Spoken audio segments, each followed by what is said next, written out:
Добър ден, вие сте с предаването "Това е положението". Аз съм Анатолий Бенкин. Здравейте от мен, аз съм Александър Нетков и с Анатолия решихме да създадем това интернет предаване, в което ще обсъждаме важни и интересни теми.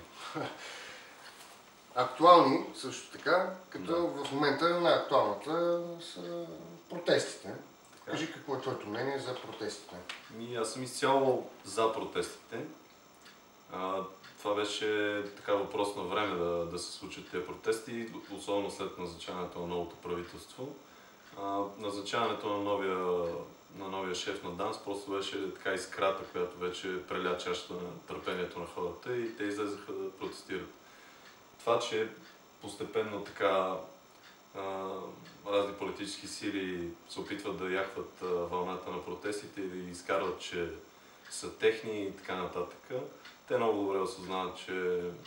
В какъв смисъл са техни? Тоест, че...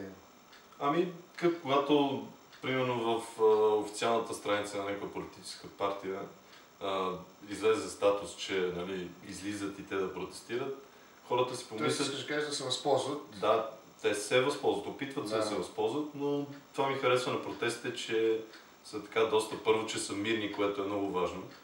И че хората така избягват да дигат лозунги с разни в подкрепа на политически сили, защото те протести са просто... Към самите власти имащи. Да, независимо кое правителство е, защото преди, както знаете, преди известно време протестирахме срещу друга политическа партия.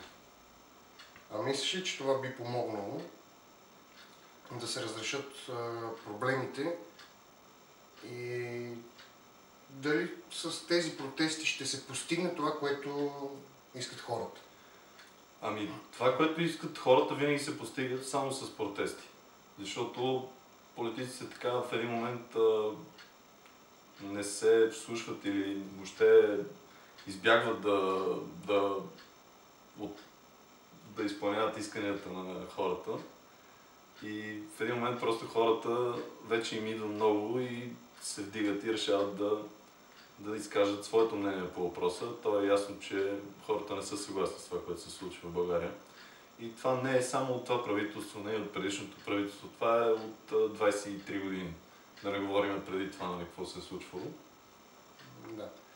Тоест искаш да кажеш, че ти си оптимист за това, че протестите биха помогнали да се оправи положението в нашата държава. И това, което ти каза, и може би е най-важното, че хората не излизат да протестират от страната на дадена политическа партия, а излизат да протестират от недоволството си към всички политически партии и въобще като всички политици като цяло в нашата държава. Точно така, да. Хората според мен вече навлизат доста навътре в нещата и почват да се интересуват доста от политика, така, особено покрай миналите протести. И вече хората се събуждат, че всъщност истината е, че който и да даде на власт, той не работи за хората, а работи за парите.